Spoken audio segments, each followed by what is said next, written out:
I think lying is kind of underrated, especially when there's no one that's like willing to actively go up against the lie and be like, this is just a falsehood. The public's confidence has been undermined, and you can just seek out alternative sources of information that basically correspond to your worldview and your biases. So now you could just literally turn around and be like, this is what's going on. They're going to start killing you if you even think about Christ.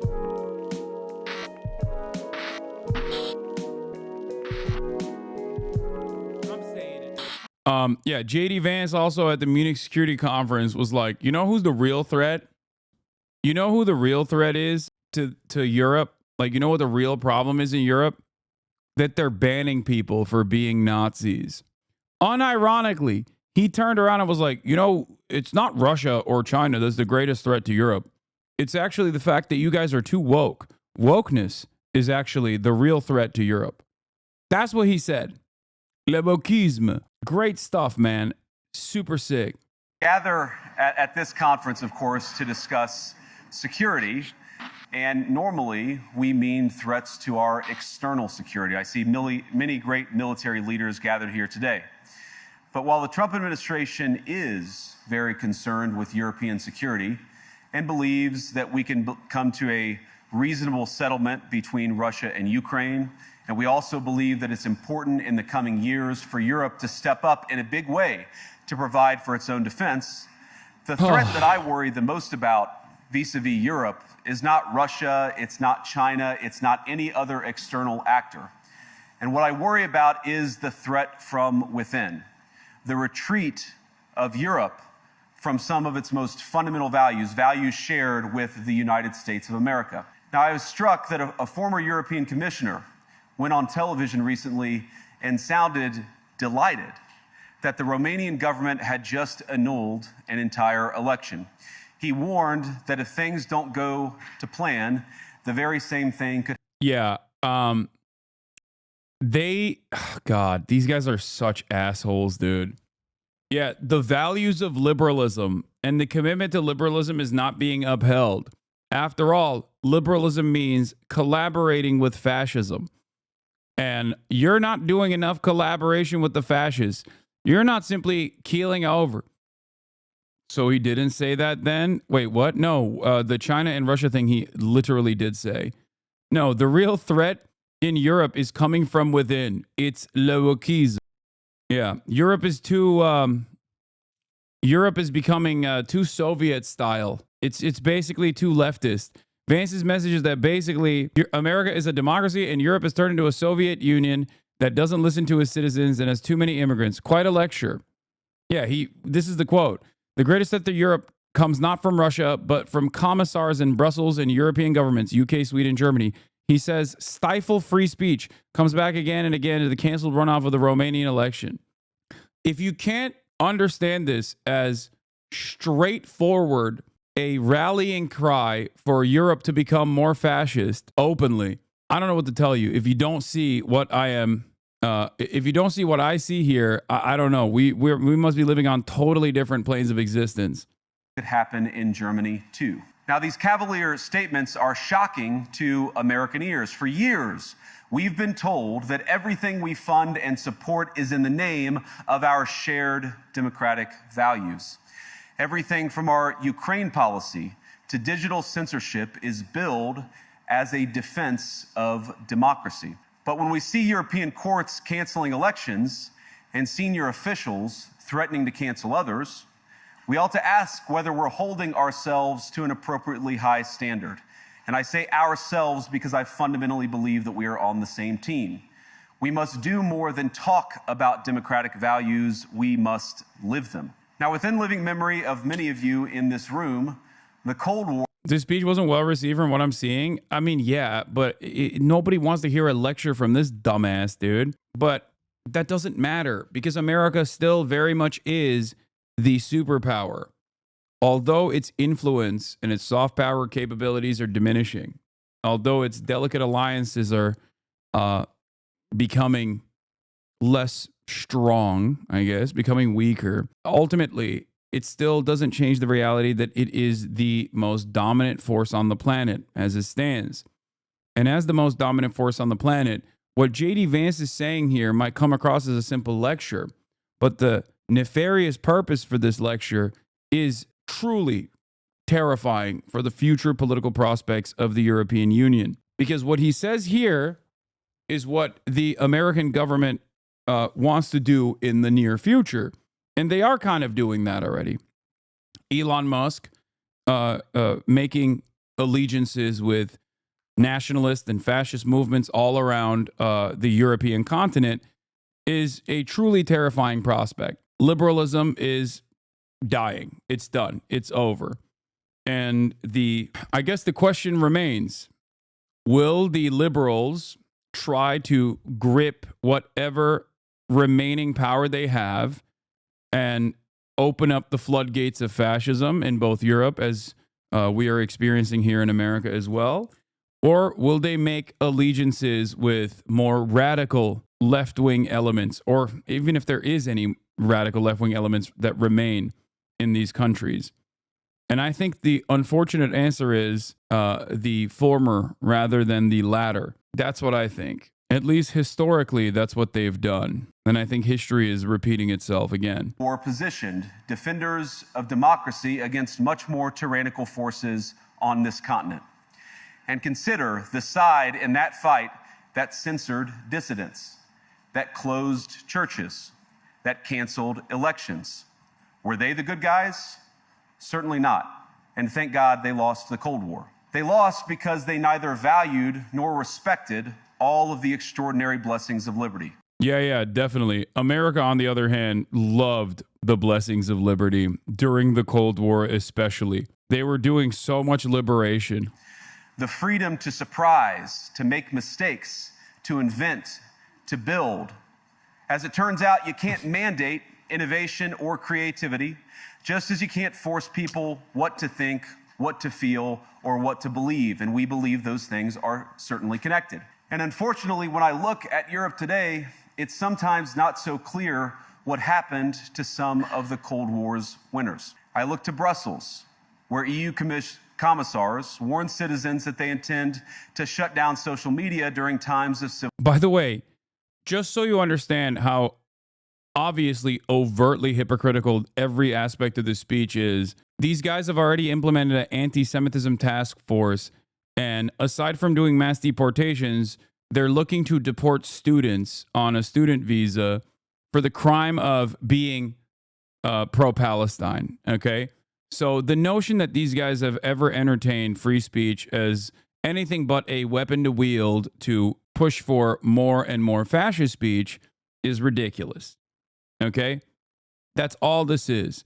When he says like, oh, you guys are not doing free speech, why is that a bad thing? This was such a great speech. America's so lucky. I hope America can save the EU. Clown Detected says, why is that a bad thing? Why is that a bad thing that JD Vance is lying when he says he cares about free speech, when I just gave you an example of them not actually caring about free speech at all? Like, a lot of the initiatives that this administration has implemented directly undermine the First Amendment. If you can't comprehend that that is a bad thing, I don't know what to tell you. It's so funny, Asmongold community and the anti-woke gamer grifters seem to really hate you now that you criticize their king. First of all, they've always hated me. The only difference is Asmongold didn't personally hate me, even though he would be very critical of me. He didn't, actively attack me in the same way that many others do. So not a lot has changed. So what is the good thing? Wait, what? There is no good thing here. You're the one who said this is good. I said it's bad. You said it's good. I'm telling you that it's not good because they're actively lying. It's crazy because even the previous liberal admin shut down free speech. We're a joke of a country. No, I agree. So what do you think is good? Oh, what I think is good. Abiding by genuine principles, like abiding by a real commitment to political protest would be a good thing. Okay? Allowing political dissent, no matter how much it undermines your agenda, would be a good thing. These guys don't care about that, and they never have. Keeping international law not as a simple one eternity later. Okay, I am back. Unfortunately, for the time being, I will have to utilize my secondary camera and my backpack. And the reason for that is because my internet pooped. Luckily for everybody, luckily for you and everyone else involved, I will work to fix the internet for the time being. Finally, high frame rate. The stream looks better now. Okay, shut the f up. Y'all are so goddamn annoying. Oh, anyway. Yeah, it's clean. I know. It's so clean. It's so good. It's so much better. Hold on 1 second. Let me work to fix this now. Okay? We're doing an IRL stream at the moment. Another irony in the process of JD Vance talking about free speech. Another irony that is not lost on me, but might be lost on you, is that this is the very same conference where a former U.S. Congressperson openly admitted that the reason why they wanted to ban TikTok, the reason why the TikTok ban actually went through, was because of Israel.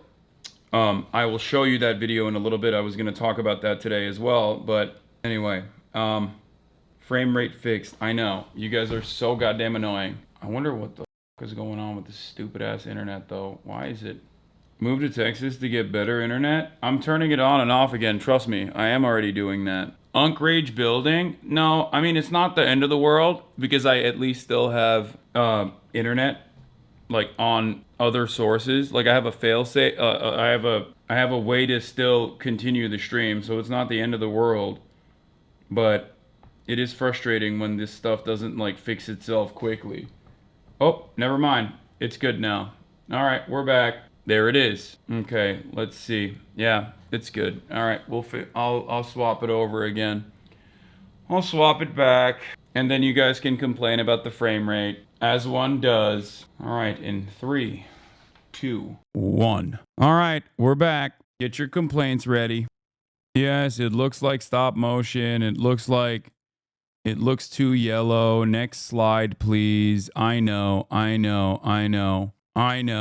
It's literally not that bad. It's just that the change is very different. Show me two boys with the same beef. It was bound to happen. Yes. Pay for premium bitrate. How dare you burden me with a sinful POV? Yeah.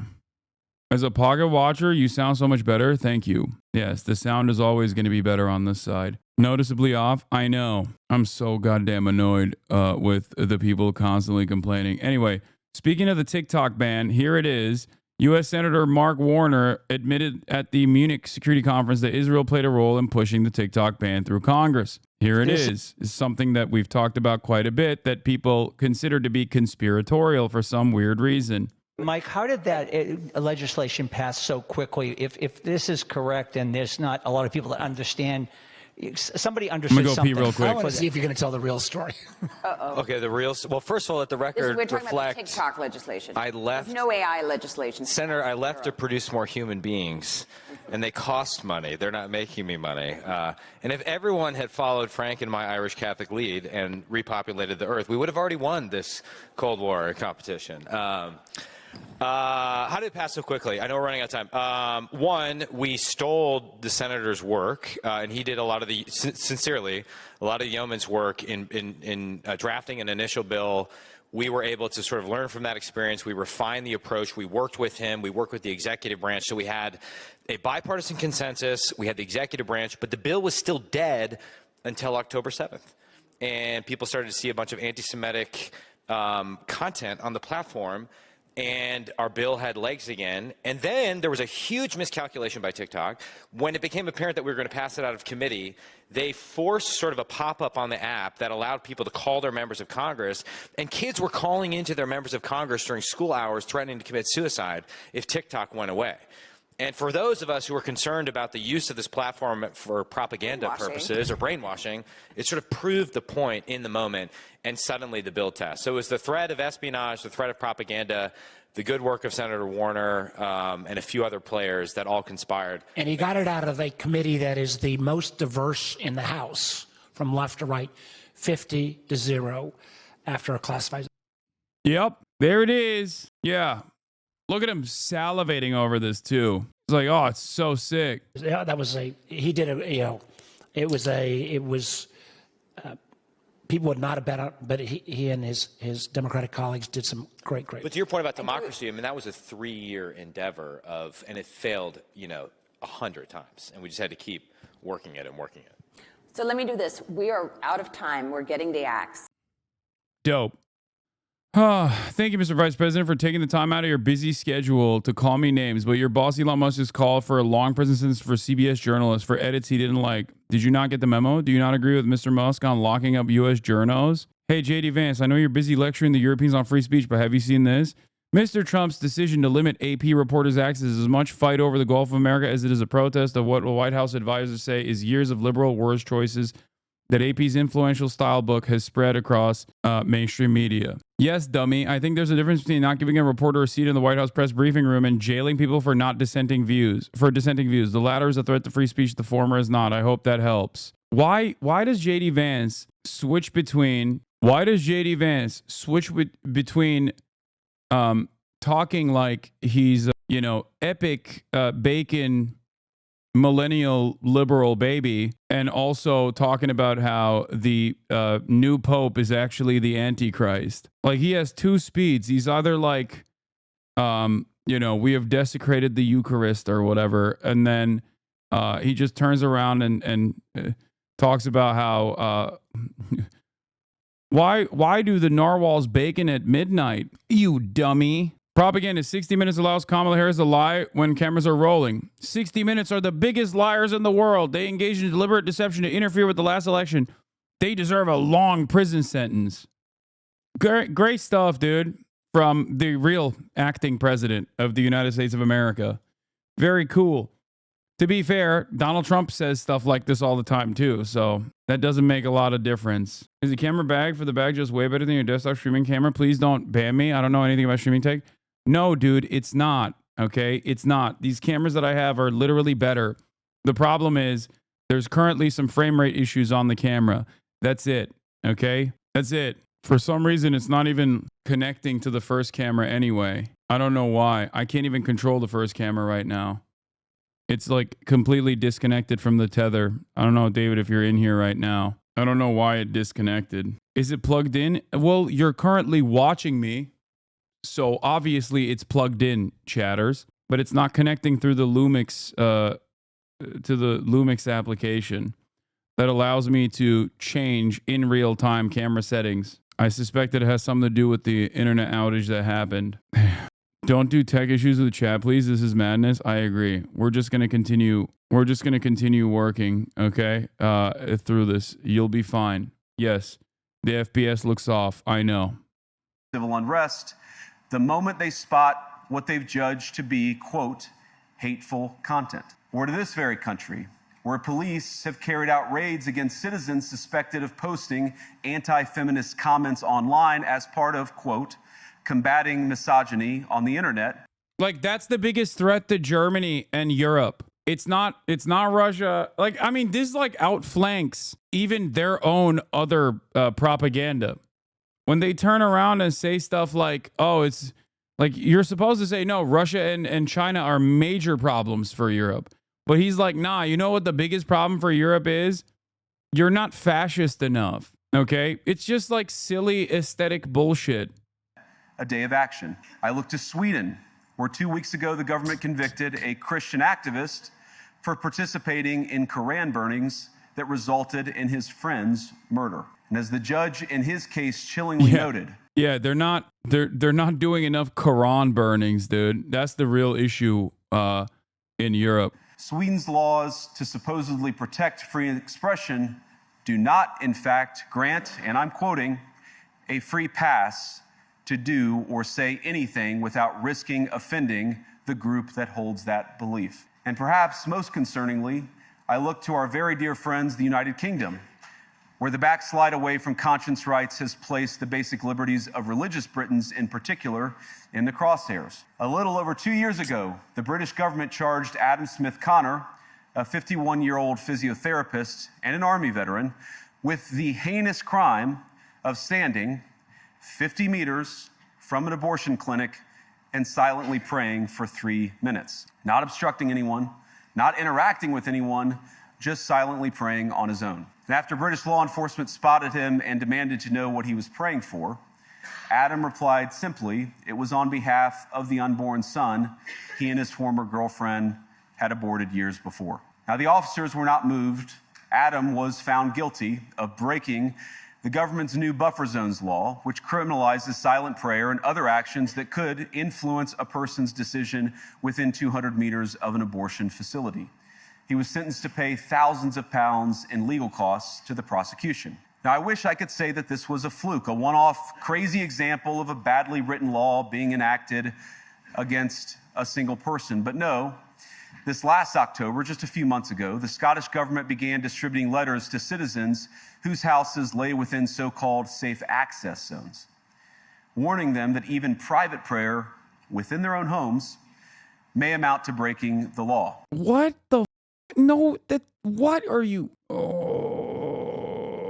I don't even know what this is. The problem is when conservatives do this stuff, they just flood the zone with a bunch of ridiculous, erroneous claims. Okay, and they flood the market. So you have to actively go through each individual thing that he's talking about and give additional details. But in terms of Scotland is going to start prosecuting people for praying in their own homes if they're near an abortion clinic is so psychotic, dude. Yeah, that's just not correct, okay? They're not going to do that. What would be the purpose of that? He's just lying. And I think what's funny, what's interesting about a lot of this is that lying is such a powerful tool. I think it's kind of underrated, okay? I think lying is kind of underrated, especially when there's no one that's willing to actively go up against the lie and be like, this is just a falsehood, especially when there's no universally trusted resource of information. Like mainstream media dying is truly awful in this regard. The public's confidence has been undermined. They don't care about mainstream resources. And you can just seek out alternative sources of information that basically correspond to your worldview and your biases. So now you could just literally turn around and be like, yeah, this is what's going on. They're going to start killing you if you even think about Christ. Naturally, the government urged readers to report any fellow citizen suspected guilty of thought crime. In Britain and across Europe, free speech, I fear, is in retreat. Basically living on every meme trope, unfair stereotype of Americans being ignorant morons. Quote, I looked to Brussels where EU commissars warn citizens that they intend to shut down social media. That's a whopper distortion of EU law. EU can't shut down social media when they spot hateful content. If they could, there'd be no social media, which is a giant cesspit. Yeah, I mean, obviously they can't. In this country, Germany, where police have carried out raids against citizens suspected of posting anti-feminist comments online as a part of combating misogyny on the internet, a day of action. So the irony here is that Germany actually does have incredibly restrictive speech laws, and they actively target pro-Palestinian demonstrators and brutally stop them. They have quite literally deported pro-Palestinian figures that come from other European countries, okay? They have barred entry of pro-Palestinian speakers. Of course, JD Vance is not going to talk about that. He's going to talk about some silly shit. Police didn't raid people for posting anti-feminist comments. They arrested 45 men for offenses including the following: threatening rape, threatening to post nude photos of an ex, demanding nude photos from strangers, distributing videos depicting torture of women. Yeah. If JD Vance wanted to truly talk about some of the insanity happening in terms of like a lack of free speech in Germany, which obviously they have infinitely more restrictive standards for speech in Germany, he could have actually talked about a real story. Except he wants to do that in America, so of course he's not going to talk about that. BKR is the name of the Federal Criminal Police Office of Germany. BKR's raids were timed to mark International Women's Day last year. They didn't arrest a single person for anti-feminist comments. They arrested men for horrible criminal offenses. BKA, Bundeskriminalamt. Part of the project, the BKA specifically searched for misogynistic postings with criminal relevance on online platforms. They were pre-assessed by the ZIT from a criminal law perspective, and after the suspected authors have been identified, were forwarded via the judicial route to the relevant public prosecutors' offices in the states in order to decide on an initiation of appropriate investigations. The basis for the initiative was, among other things, a ruling by the Cologne Higher Regional Court on June 9th, 2020, which confirmed that blanket denigration of women can be punishable as incitement to hatred under Section 130 of the German Criminal Code. Misogyny on the internet exists in many different forms. In addition to inciting hatred, the ZIT and the BKA were also able to identify postings in which women were sexually slandered and assaulted, in which so-called nude photos were publicly requested, in which rape and sexual coercion were publicly advocated, and in which torture and killing videos were publicly distributed. Oh. In Sweden, 2 weeks ago, the government convicted a Christian activist for participating in Quran burnings. The Swedish government can't convict anybody. The Swedish courts, independent of the government under Chapter 11, Section 3, fined Salwan Najem £297, $374 with a conditional sentence. Chapter 16, Section 8 of the 1962 Swedish Criminal Code is below. It's a crime to express contempt against a group of persons due to their religious beliefs. Like, I remember some of the details of the Quran burnings that happen all the time in Sweden and whatnot. And it's like, yeah, that's a hate crime. JD Vance is not upset that JD Vance just doesn't want hate crimes to be prosecuted. That's the difference. That's the difference. Most concerningly, our dear friends in the UK, where a British government charged a 51-year-old physio and army veteran with the heinous crime of silently praying 50 meters from an abortion clinic. Firstly, the British government didn't charge him with a crime, and silently praying is not a criminal offense. He was given a £100 fixed penalty notice by police on the day of the incident. Bournemouth City Council took him to court where he refused to pay the fine. Charge was failing to comply with Public Spaces Protection Order under the Antisocial Behavior, Crime and Policing Act of 2014, breached by where he deliberately chose to stand and what time he chose to stand there. A little later in the day, elsewhere, no problem. Like, from the American perspective, this doesn't make sense, okay? Because we don't have rules like this for the most part. And when police want to actually enforce an action, there's a million different ways to do so. You could say, oh, this is obstruction of justice. You can say, oh, this is trespass. Europeans have some, weird ass restrictions that are supposed to promote tolerance or supposed to prosecute intolerance, but not like actively prosecute it in the sense that like you're going to jail, but simply give you like a fine, okay? That's it. America is infinitely more ruthless in its criminal justice system in terms of like how we arrested, for example, 3,100 college campus protesters for the crime, which is not even a crime at all, or at least it's still not a crime yet, of offending the feelings of the big bad state of Israel that is also a small bean, okay? We did that, and that was the Biden administration. In Europe, they're like, hey, if you, pray around an abortion clinic at a certain time, yeah, you're going to get a £100 fine. That's it. And then these guys understandably want to protest against it, knowing full well that it is red meat for the reactionaries. The law is titled Abortion Services Safe Access Zone, Scotland Act of 2024. The full act is below and doesn't take very long to read. There's nothing whatsoever in the Scottish legislation that criminalizes private prayer in your home. I mean, I could have told you that without knowing what that law was, because that would be an insane thing to advocate for. The act of burning the Quran isn't in and of itself against hate speech laws. It's that he at the same time called Arab and Muslims cockroaches and desecrated the Quran. It's crazy your beliefs on this, the censorship of internet and freedom of speech. You should be advocating for this with your view on Hamas, etc. A big fan here, but this is a dumb take from you. Wait, what? Dude, are you stupid? Is it difficult for you to comprehend that I just literally explained that all of these rules, or even in a country where there are restrictions against prosecution, they simply don't give a okay? Do you not hear the words that are coming out of my mouth? I'm saying that European rules, European restrictions around speech are in some ways actually less restrictive than the American criminal justice system that is very heavy-handed in immediately engaging in mass arrests. You are dumb. This Scottish law is disgusting. You are defending it. Not a hate crime. It's a book. For fuck's sake, hate crime would actually be targeting a specific person. Wait, okay. It's not a hate crime for fuck's sake. You're just simply burning a cross. Is that your argument?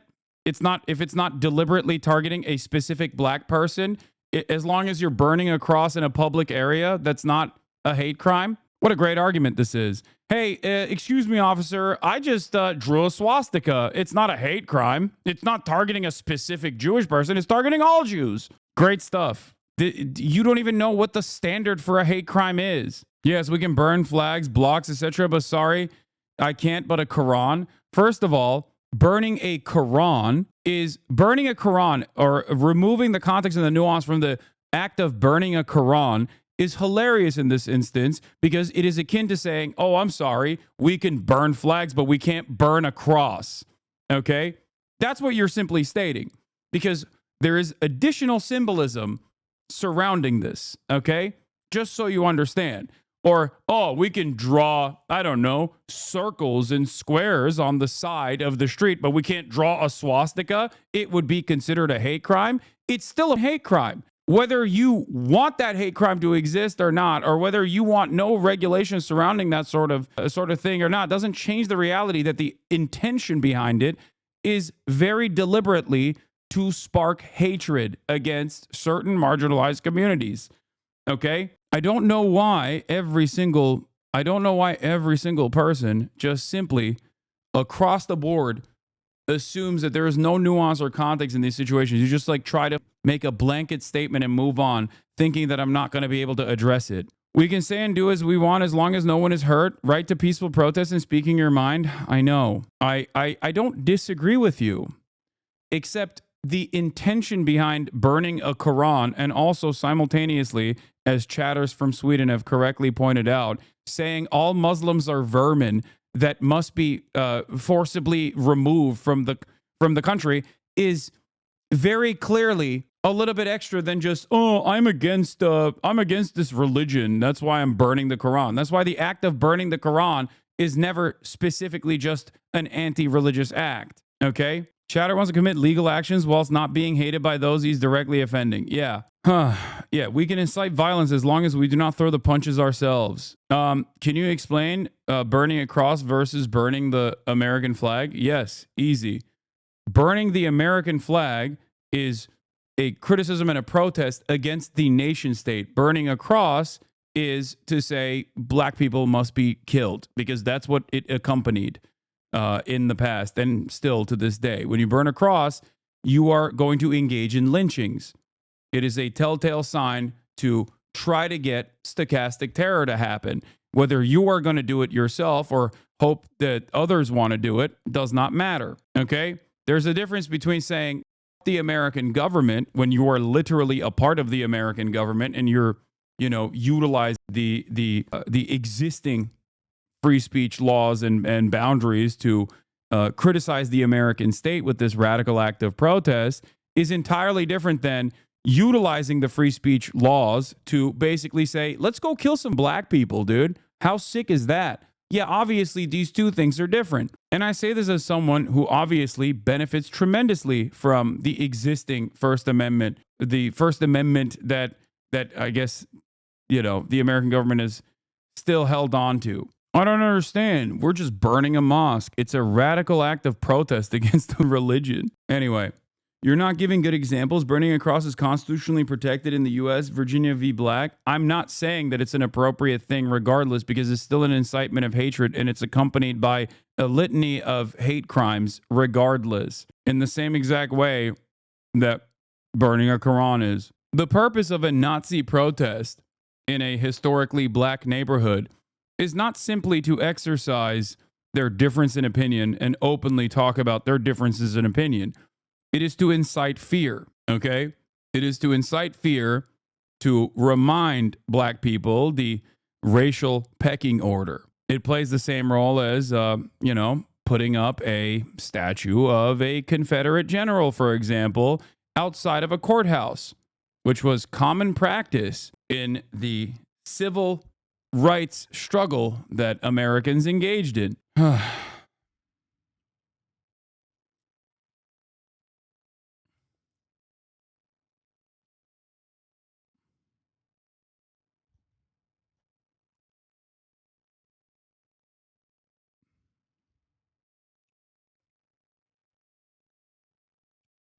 The difference of an opinion here is whether or not black people are fully human. Some of these people, well, actually, chatter sus as fuck. Exactly. I think personally, I think a lot of people have a liberal notion of free speech and don't understand that there should be some reasonable boundaries to it. And actually, they do personally agree to some reasonable boundaries to free speech. Every single person does. Okay? free speech absolutism has very reasonable boundaries. That reasonable boundary is harm to others, inciting harm to others. Okay? That's precisely the reason why many other countries have differences in terms of like where their restrictions are. A lot of countries have hate speech laws, for example. In the United States of America, we have the most expansive, like the less restrictive rules around speech. Part of that is because we are the dominant nation and therefore have historically clawed back some of those, some of the lack of regulation. Okay. Like in times of war, we arrested people for being conscientious objectors. Famously, Eugene Debs is a great example during World War I. Okay. And in other circumstances, if you look at the McCarthyist trials and whatnot, or if you look at the fact that even to this day, it is technically illegal for a communist to ever be in charge of a labor union, okay, a card-carrying member of the Communist Party, or even the fact that the Communist Party is actually technically banned, even though it's not enforced. These are all fundamental violations of the First Amendment, okay? And yet, none of you chirp about that. Many of you don't understand it. Here, I will give you additional things that the American government has done in modern times as well. BDS laws, for example, in approximately, I think 32 states, if not more states, you have to sign, there are anti-BDS laws, basically. You cannot engage in boycotting and demanding divestments or demanding sanctions to the state of Israel if you want to retain any sort of job in these states. Okay?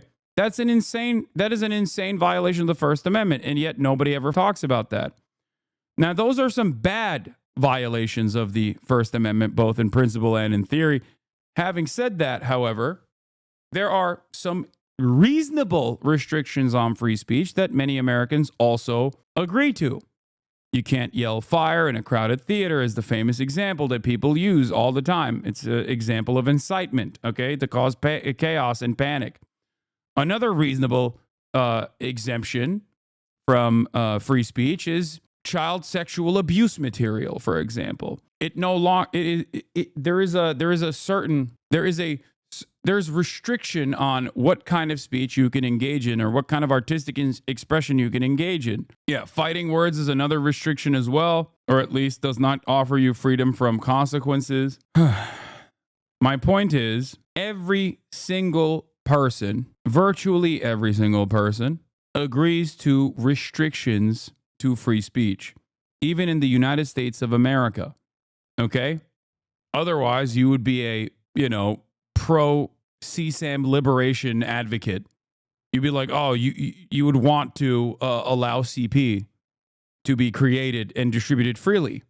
Anyway, shouting fire in a crowded theater is a popular analogy for speech and actions whose principal purpose is to create panic, and in particular for speech or actions which may or may not, which may for that reason be thought to be outside of the scope of free speech protections. The phrase is paraphrasing a dictum, a non-binding statement from Justice Oliver Wendell Holmes Jr.'s opinion in the United States Supreme Court Schenck versus United States in 1919, which held that the defendant's speech in opposition to the draft, ironically, I think this is what popped Eugene Debs, during World War I, was not protected free speech under the First Amendment of the United States Constitution. The case was later partially overturned by Brandenburg v. Ohio, which limited the scope of banned speech to that directed to and likely to incite imminent lawless action, e.g. an immediate riot. The paraphrasing differs from Holmes' original wording in that it typically does not include the word falsely, while also adding the word crowded to describe the theater. The utterance of fire in and of itself is generally not illegal in the United States. Yes, obviously. Yeah, it's like shouting gunman in a school or bomb on a plane. It's like that. I guess my approach to the subject matter is that there are reasonable restrictions on free speech, reasonable limitations on free speech, and unreasonable limitations on free speech. And oftentimes, many of the Americans who claim that America has free speech, goddammit, don't realize that those are restrictions that actually harm the left historically and still to this day, and unironically like that, as a matter of fact. They like that it restricts the speech of radical leftists, okay? So anyone that says, oh, if they claw back some of these liberties, they'll come for you next, don't realize that they have been coming for us next. They've been coming for us yesterday, they've been coming for us today, and they will continue coming for us tomorrow. That's my advocacy. My advocacy is to be actually expansive in terms of protecting radical speech as long as it is pro-socialist, pro-communist, anti-imperialist. Genuinely to abide by those principles, which have been violated time and time again in glaringly obvious unconstitutional ways. So unconstitutional that fucking Dianne Feinstein actively criticized the anti-BDS laws in, at the time, I think it was like 20 states. Now, apparently, it's in 37, as the chatter said. Like, that's ridiculous. Hasan Reactions is one of the best ones in the React channel.